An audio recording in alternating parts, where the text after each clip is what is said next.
안녕하세요. 저는 얼마 전 예쁜 아이를 출산한 30대 아이 엄마입니다.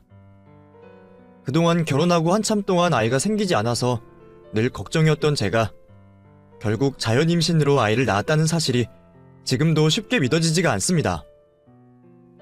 불임도 아니라는데 왜 임신이 안 되는 건지 원인도 모르고 소가리만 하며 지나가다가 아이들만 보면 눈을 떼지 못하던 저희 부부가 드디어 부모가 되었다는 게 지금도 정말 감개무량합니다.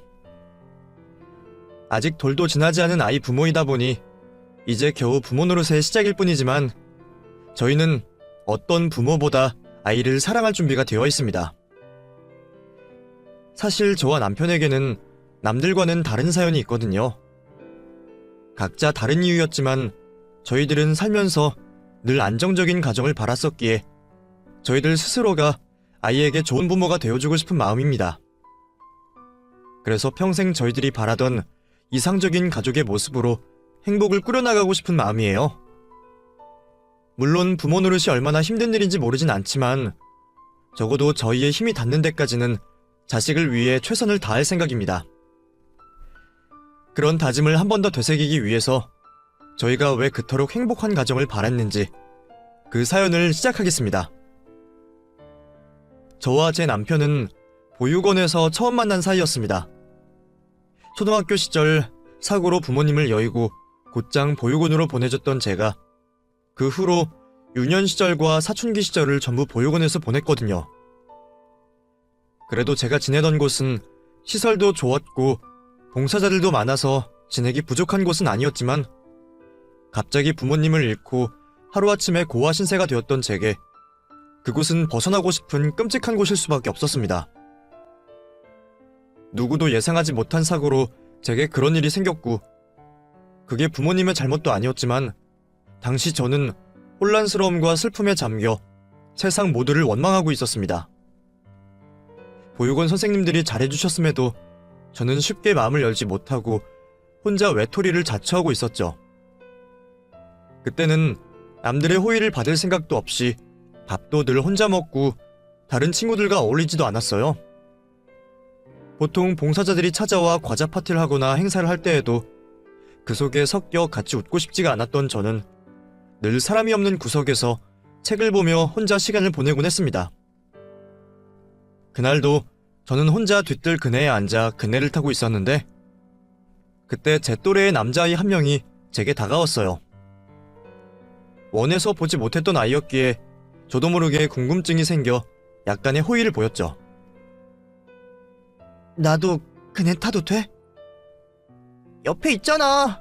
네 마음대로 하면 되지. 나한테 왜 물어봐? 너는 왜 혼자 있어? 다들 저기서 과자 먹는데 과자 안 먹어? 그러는 너는 왜 왔어? 그냥... 근데 너 몇 살이야? 왜 반말해? 반말은 네가 먼저 했잖아. 너는 몇 살인데? 나는 12살이야. 나랑 동갑이네.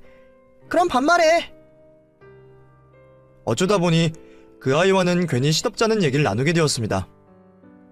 아마 그 아이 역시 나처럼 뒤늦게 보육원살이를 하게 된 불쌍한 아이일 거라 생각해서 그랬었죠. 하지만 그 아이의 정체를 알게 된 저는 갑자기 화가 날 수밖에 없었습니다. 너는 어쩌다 왔어? 부모님이 돌아가셨어? 아니, 나 여기 사는 거 아니야. 나는 부모님 따라왔어. 부모님이 여기 봉사를 다니시거든. 근데 이제는 나도 같이 다니자고 하셔서 어쩔 수 없이 따라온 거야. 알고 보니 그 남자아이는 저와 같은 처지가 아니라 봉사하시는 부모님을 따라온 가족이 있는 아이였습니다. 잠시나마 그 아이가 저와 비슷한 처지일 거라 생각해서 호의를 베풀었던 제가 바보가 된 기분이었죠. 뭐? 근데 왜 나한테 안 척해? 사람 놀리는 것도 아니고. 너 지금 내가 고아라고 만만하게 생각하냐? 짜증나니까 그네는 너 혼자 타. 그 자리를 벗어나려던 저를 그 아이가 다급히 잡았습니다. 그러더니 갑자기 자기가 저와 다르지 않다고 말을 하는 거였어요. 내가 너를 왜 만만하게 생각해? 그런 거 아니야. 나는 그냥 같이 그네 타고 싶어서 온 것뿐이야. 그리고 사실 나도 너랑 별로 다른 처지도 아니야. 나야말로 네가 더 부럽다고. 그게 무슨 말이야. 부모님 멀쩡하게 살아계시고 이런데 봉사 다니면서 우리 같은 애들 동정이나 할 애가 뭐가 나랑 비슷하다는 거야? 네가 내 처지를 알아? 부모 없이 이런 데서 사는 내 처지를 너 같은 게 알긴 하냐고. 나는 혼외자란 말이야. 당시 혼외자가 무슨 말인지 몰랐던 저는 그 아이의 말을 무시하려 했죠.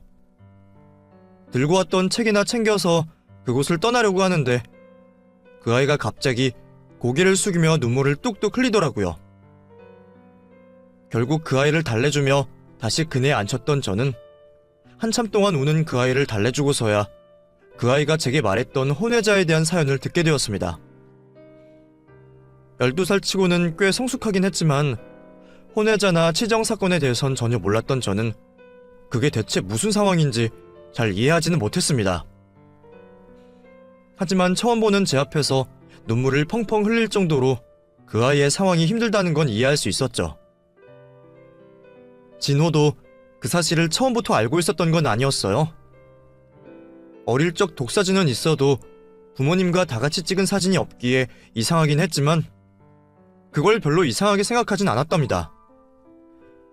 어머니가 유독 여동생을 더 아끼시는 걸 알고는 있었지만 그것도 동생이 엄마와 성별이 같은 여자아이라 그러는 거라 생각했다고 했어요.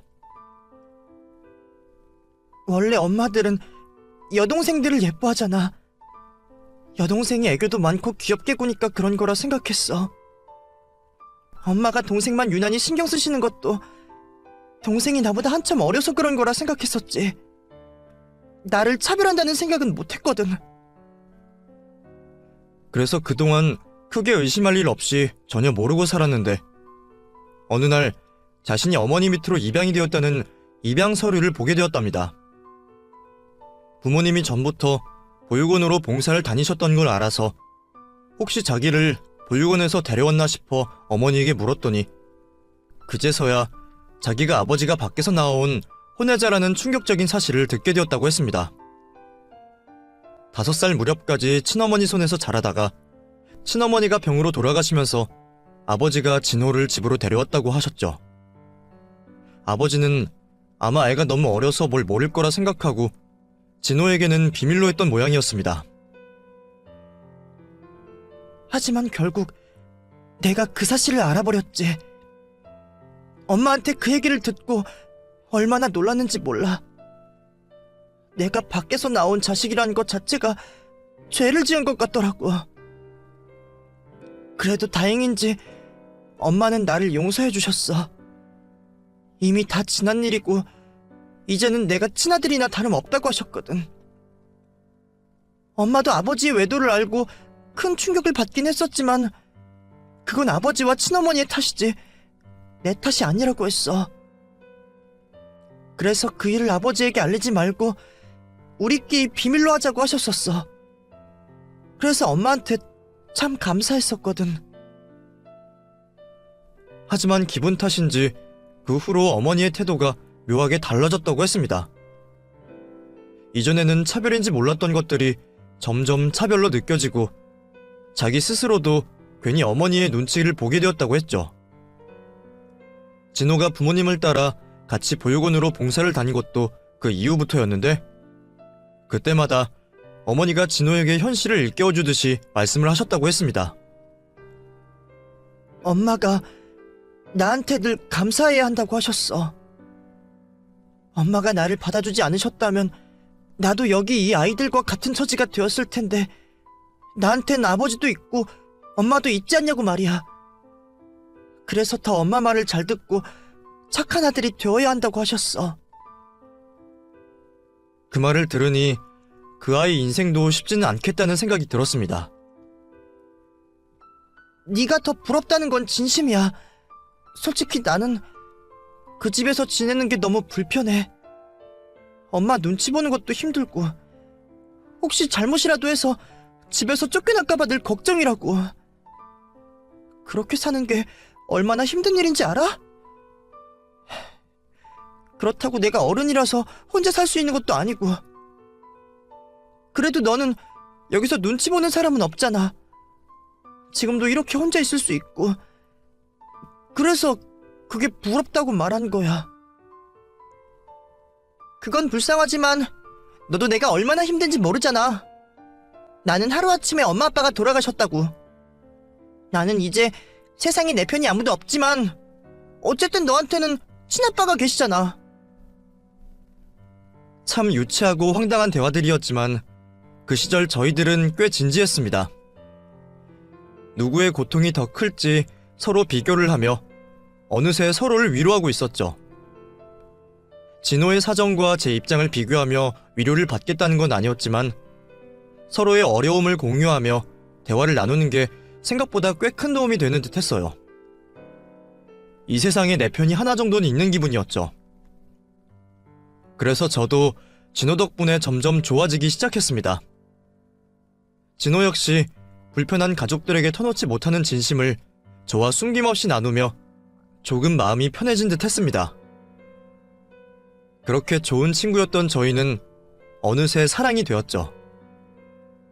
성인이 된 이후 서로의 마음을 확인하고 연애를 시작했던 저희들은 자연스럽게 결혼까지 약속하게 되었습니다. 20대 초반, 아직은 결혼이라는 말이 어색하고 멀게만 느껴지던 시기였지만 저희는 서로 떨어질 수 없다는 걸 알고 있었어요. 언제 결혼하게 될진 몰라도 결혼할 사람은 당연히 서로라고 생각했습니다. 그런 생각이 깔려 있었다 보니 저희는 만나면 만날수록 더 관계가 깊어지고 신뢰가 쌓일 수밖에 없었어요. 싸울 일도 적었고 서로 비밀조차 없는 사이였죠. 그래서 절대 헤어지지 않을 자신이 있었지만 결혼을 해서 제게 시댁이 생긴다는 건 두려운 일이었습니다. 진혼의 부모님이 우리 사이를 인정해 주실지, 보육원에서 자란 저를 받아주실지 저는 늘 그게 걱정이었어요. 진호는 부모님들이 그동안 꾸준히 보육원으로 열심히 봉사를 다니셨으니 제가 고아라는 이유로 저를 비난하진 않으실 거라 했지만 도움을 주던 아이가 자기 가족이 된다는 건 전혀 다른 이야기일 거라 생각했습니다. 그렇다고 해서 진호와 헤어질 수도 없었던 저는 결국 진호네 집으로 결혼 허락을 받으러 찾아가게 되었죠.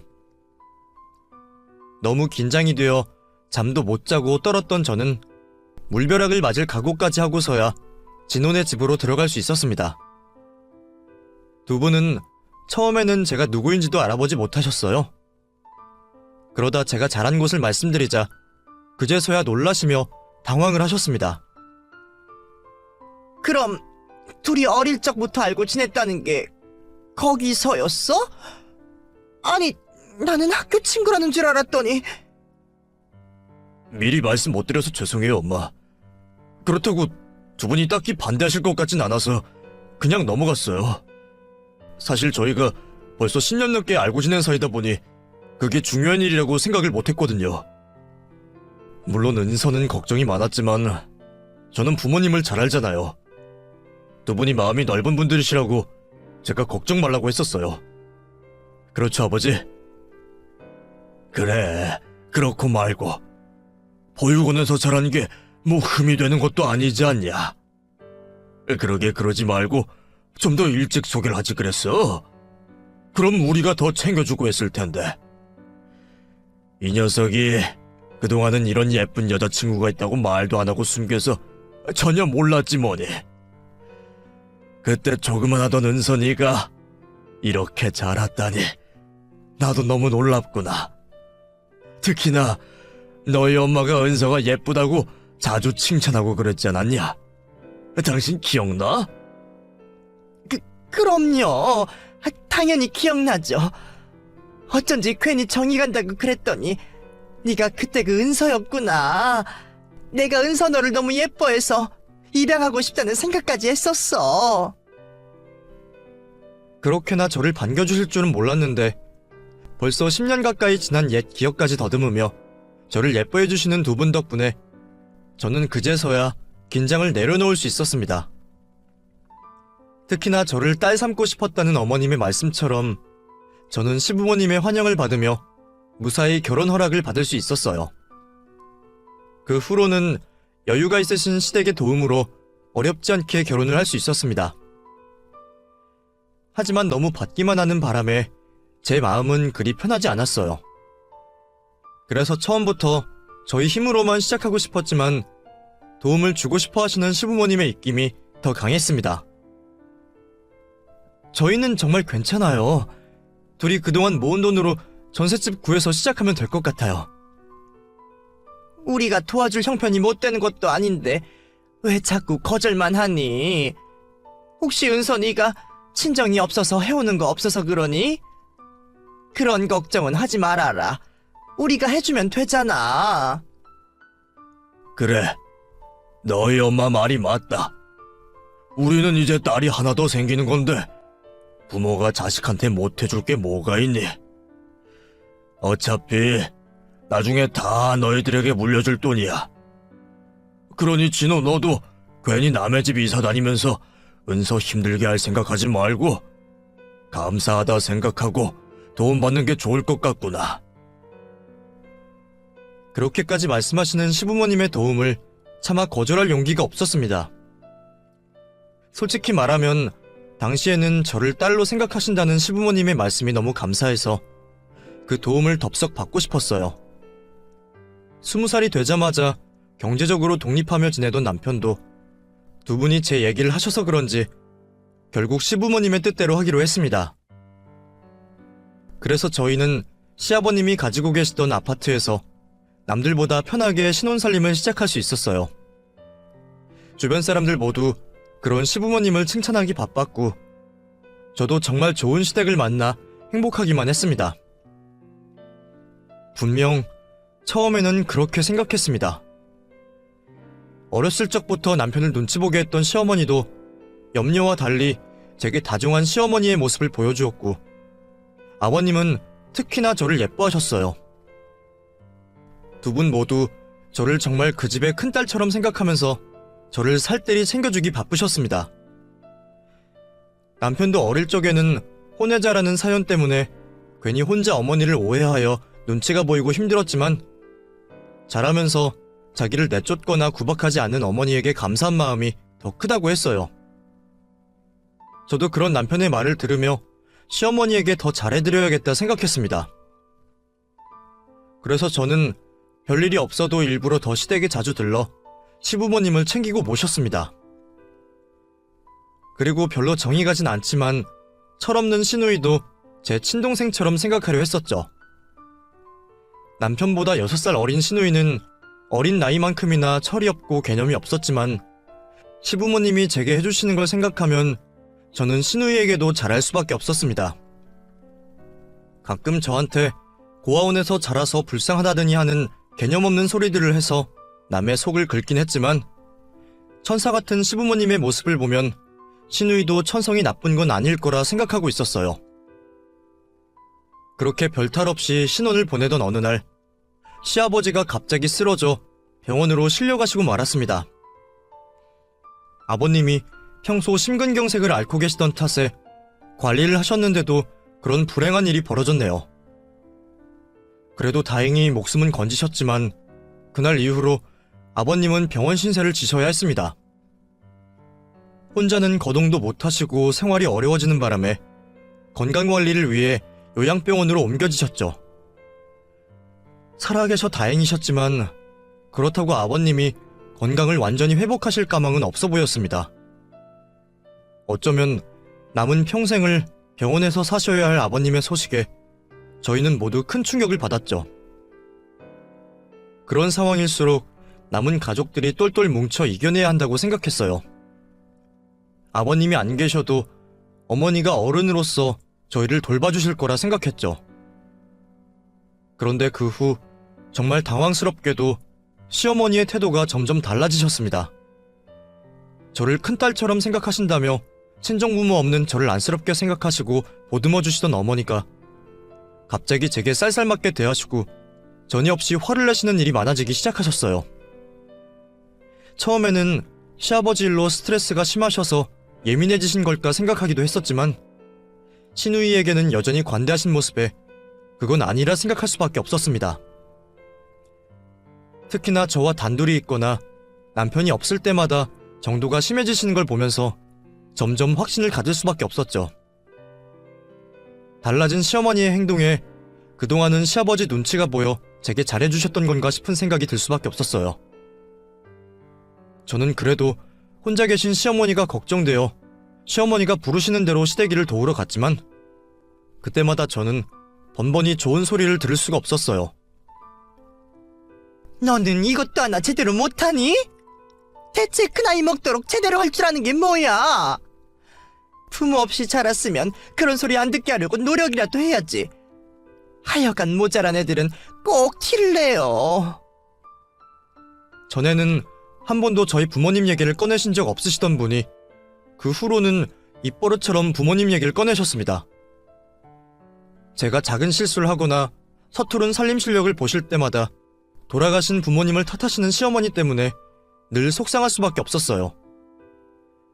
부모 없이 자란 건 사실이지만 저는 살면서 한 번도 돌아가신 부모님을 욕보이게 하는 일이 없었습니다. 남들에게 괜히 꼬투리 잡히고 싶지 않아서 몇 배로 열심히 성실히 살았던 저였어요. 그런데도 시어머니 눈에는 제가 그렇게 보이시는 건지 그런 상처되는 말을 거리낌 없이 하셨죠. 그런 시어머니의 질타는 언젠가부터 저를 넘어 저희 남편에게까지 향하는 듯 했습니다.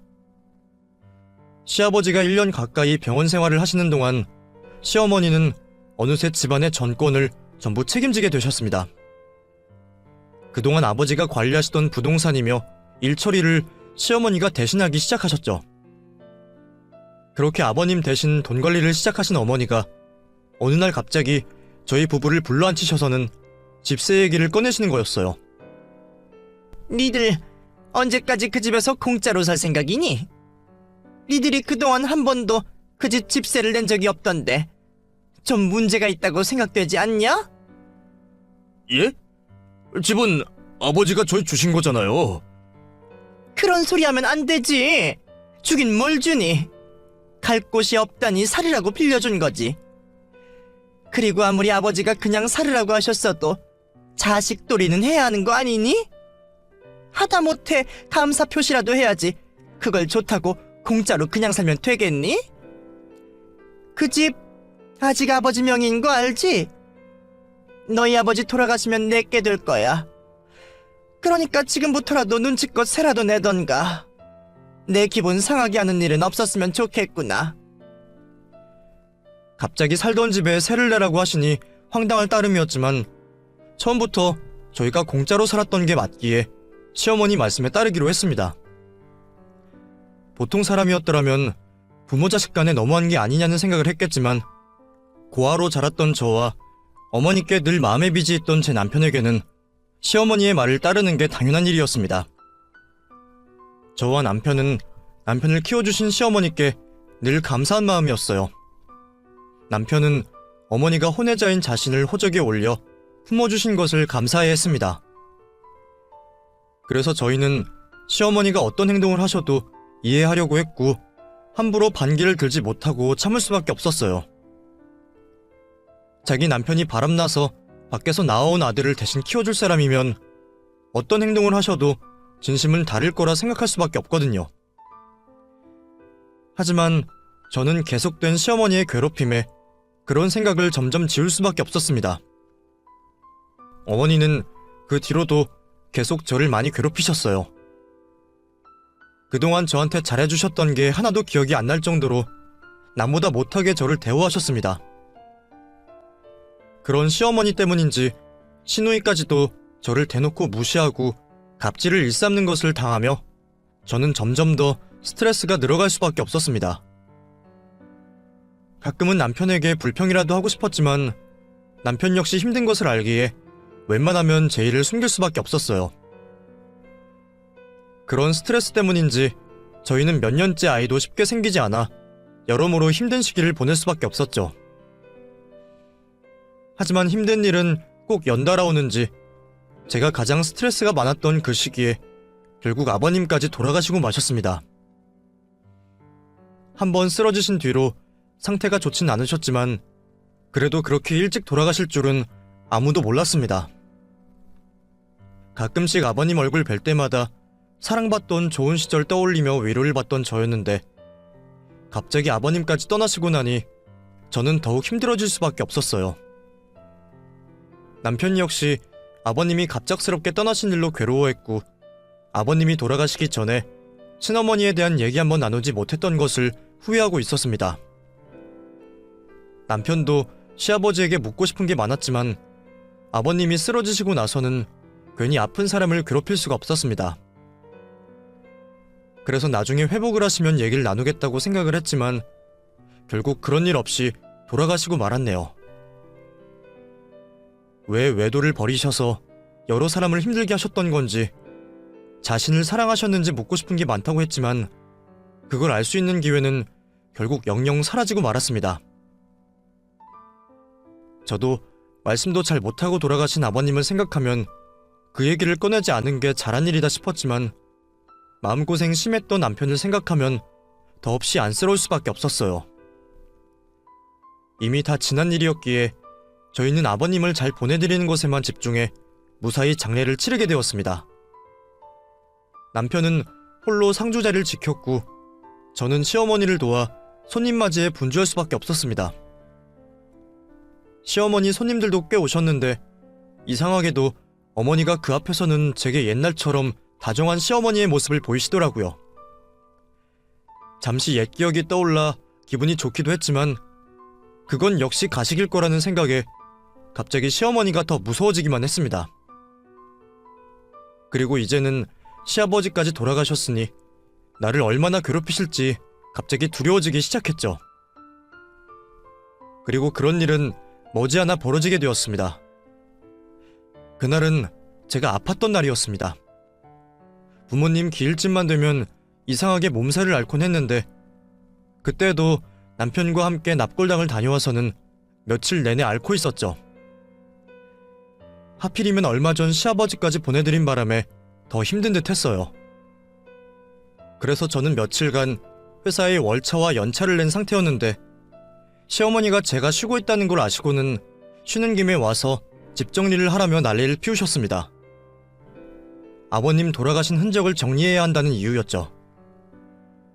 결국 시어머니 성화에 못 이긴 저는 아픈 몸을 끌고 시댁으로 향했습니다. 하루 종일 시아버지 쓰시던 짐을 정리하고 청소를 해야 했던 저는 당장이라도 쓰러질 것 같은 기분이었습니다. 하지만 바보같이 힘들다는 말도 못하고 묵묵히 청소를 해야만 했어요. 이러다 집에 못 가는 건 아닌가 싶은 그때 제가 시댁에서 일을 하고 있다는 걸 알고는 남편이 저를 데리러 달려왔습니다. 어머니, 은서 오늘 몸이 안 좋아서 쉬었던 건데 왜 부르셨어요? 내가 할 일이 많아서 좀 도와달라고 불렀지. 그리고 이미 며칠 쉬었다면서 뭘 계속 쉬니? 좀 움직이고 해야 몸도 빨리 낫는 거지. 그래도 다음에는 아픈 사람 사정 좀 봐주세요. 차라리 저를 시키시고요. 예? 남편이 저를 생각한다고 시어머니에게 서운하게 말을 했더니 순간 시어머니 표정이 싹 바뀌는 게 보였습니다. 괜히 나 때문에 남편에게까지 불똥이 튈까 싶었던 저는 그 자리를 얼른 벗어날 생각으로 짐을 챙기고 있었죠. 그런데 제가 현관에서 신발을 신기도 전에 안방에 들어가셨던 시어머니가 깜짝 놀라 뛰쳐나오며 저를 부르시더라고요. 예, 너 거기 서봐라. 얼른. 예? 왜 그러세요, 어머니? 너 아까 안방 청소하면서 봉투 못 봤니? 봉투요? 어떤 봉투요? 흰 봉투 말이야. 내가 돈이 들어있는 봉투를 올려놨는데 그게 왜 없냐? 순간 저는 시어머니 화장대에 올려져 있던 봉투를 기억해냈습니다. 청소할 때는 정신이 없어서 미처 신경 쓰지도 못했는데 그러고 보니 하얀 봉투가 있던 것 같았어요. 그리고 그걸 시누이가 챙겨 나가던 모습도 생각이 났습니다. 시누이도 같이 살고 있는 집이니 뭘 집어가든 신경을 쓰지 않았는데 아마 그게 돈 봉투였던 모양이었습니다. 아, 그거 아까 아가씨가 들고 가던데요? 제가 청소할 때 안방에 몇 번 왔다 갔었거든요. 뭐? 너는 지금 내 앞에서 내 딸을 의심하는 거니? 걔가 뭐가 아쉽다고 그걸 가져가? 돈에 욕심내려면 고아인 너나 그러겠지. 저는 그 봉투 만진 적도 없어요, 어머니. 청소하면서 옮기긴 했어도 안에 뭐가 들어있는 줄도 몰랐고 어머니가 지금 말씀하시기 전에는 신경도 못 쓰고 있었어요. 근데 제가 그게 뭔 줄 알고 가져가겠어요. 그거야 돈 봉투에 돈이 들어있겠지. 그걸 생각해봐야 하는 거냐? 그래도 네가 염치는 있는 줄 알았더니 얼굴색 하나 안 바뀌고 거짓말을 하네? 지금이라도 내놓으면 뭐라 안 할 테니까 솔직하게 말해라. 정말 네가 가져간 거 아니야? 저 정말 아니라니까요, 어머니. 이게 정말 말로 해선 안 듣네? 어디 뒤져서 맞아봐야 정신 차릴래? 어머니, 제발 그만하세요. 은서가 그 돈 가져갈 일이 뭐가 있겠어요. 그리고 그런 일로 손까지 올리시다니 이건 아닌 것 같아요. 뭐? 진호 네가 이러면 안 되지. 내가 너를 어떻게 키웠는데 여자한테 홀려서 키워준 엄마한테 척을 져. 설마 아버지 돌아가셨다고 나를 어미 취급도 안 하겠다 이거냐? 무슨 말씀을 그렇게 하세요? 제가 설마 그럴 리 없잖아요. 그래도 정말로 은서는 아니에요. 아영이도 그냥 급해서 가져갔을 수도 있고 그건 아무도 모르는 일이잖아요. 그래, 내가 오늘은 증거가 없어서 그냥 넘어가지만 다음번에 걸리면 가만히 안 있을 줄 알아. 신우이의 짓이 확실한데도 제가 고아라서 괜히 의심하시는 시어머니의 행동에 저는 큰 상처를 받을 수밖에 없었습니다. 그래도 그날은 제 대신 막아서주는 남편 때문에 시어머니의 손찌검은 피할 수 있었네요. 하지만 그 일은 거기서 끝이 아니었습니다. 그 일이 있고 며칠 뒤 주말이라 쉬고 있던 제게 시어머니에게서 갑자기 전화가 걸려왔습니다. 여보세요? 무슨 일이세요, 어머니? 너한테 급하게 물어볼 일이 있으니까 지금 당장 집으로 와라. 혼자 시댁에 가기 무서워서 망설여지는데 하필이면 남편이 급히 볼 일이 있다며 나간 탓에 꼼짝없이 결국 저 혼자 시댁을 찾을 수밖에 없었습니다. 어머니가 저를 부르신 이유는 저번이랑 비슷한 이유였어요. 내가 제일 아끼던 알반지가 없어졌다. 루비 반지인데 너 본 적 없니? 예, 저는 못 봤는데요. 그래, 네가 그 말 할 줄 알았지. 그럼 분명 저번 주까지 있던 반지가 갑자기 발이 달려서 사라졌을까? 어머니, 저는 그 반지가 어떻게 생겼는지도 모르는걸요. 내가 너한테 몇 번이나 기회를 줬는데 네가 이렇게 나온다 이거지? 내가 널 괜히 의심하는 줄 아니? 너 옛날에 보육원 살 때 도둑질해서 잡혔어 안 잡혔어? 어머니, 그때나 지금이나 저는 정말 아니에요. 억울해요. 시어머니는 20여 년 전 이야기까지 꺼내며 저를 도둑 취급하셨습니다. 사실 전에 제가 보육원에서 지낼 적에 도둑으로 의심을 받았던 일이 있었어요. 저는 그냥 길에 떨어진 걸 주워서 들고 있었을 뿐인데 그걸 제가 탐을 내 훔친 거라며 다들 저를 보고 도둑질을 했다고 했었습니다. 하필이면 외부인들이 오시던 행사에서 그런 일이 벌어진 탓에 괜히 억울한 일을 당해야만 했죠. 그래서 그날 이후로 저는 길에 떨어지거나 주인 없는 물건에는 절대로 눈길도 주지 않았습니다. 시어머니 화장대 위에 있던 봉투에 눈이 가지 않았던 것도 그런 습관 때문이었죠. 나는 네가 처음부터 마음에 안 들었어. 어차피 진호가 내 친자식도 아니고 그 양반이 너를 예쁘다 하니까 별소리 않고 받아줬지만 네가 언젠간 이런 짓을 할 거라고 생각했었다. 그래도 은혜는 아는 줄 알았더니 감히 도둑질이 나고 말이야. 이래서 애초에 근본 모르는 것들이랑 엮이면 안 되는 건데 너 같은 도둑년을 내 집에 들였다가 결국 이런 일이 벌어지는구나. 어머니, 저 정말 아니에요. 저희 부모님께 맹세하고서 아니에요. 뒤진 부모 앞에 맹세해봐야 무슨 소용이야. 그럴 거 없고 내가 오늘 네 버릇을 제대로 고쳐줄 테니까 각오해라. 얼른 바지 걷어 올려. 시어머니는 기어이 제 버릇을 고치겠다며 다리에 회초리를 대셨습니다. 너무 억울하고 비통해서 당장이라도 그 자리를 벗어나고 싶었지만 몇 대 맞아들이면 그만하실까 싶어서 참을 수밖에 없었죠. 부모님께도 맞아본 적 없던 저는 태어나서 처음으로 회초리를 맞아보았습니다. 인연이 더러운 손버릇을 내 집에서. 하지만 부어오르는 종아리보다도 시어머니의 그런 말들이 더 아팠습니다. 매번 말로 사람에게 생채기를 내는 시어머니가 참 해도 너무한다 싶은 생각이 들었죠. 그렇게 제가 억울하게 맞고 있던 그때 현관이 열리는 소리가 들렸습니다. 저를 때리시던 어머니도 손을 멈추시고 현관 쪽으로 고개를 돌리셨죠.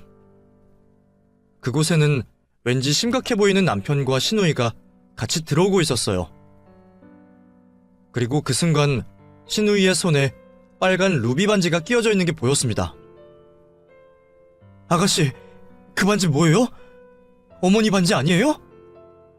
맞는데 왜요? 어머니, 그거 보세요. 저 아니라고 말씀드렸잖아요. 저 정말 도둑질하는 사람 아니라고요. 안 그래도 부모님 없이 자라서 서럽고 고통스러운 저인데 왜 이렇게까지 사람을 비참하게 만드세요? 인연이 그런 거지. 어디서 학다구니를 쓰고 있어? 시어머니는 제게 사과할 생각도 없이 도리어 제가 언성을 높였다며 더 화를 내고 계셨습니다. 그 순간에도 저는 서럽고 마음이 아파 눈물만 흘릴 수밖에 없었어요.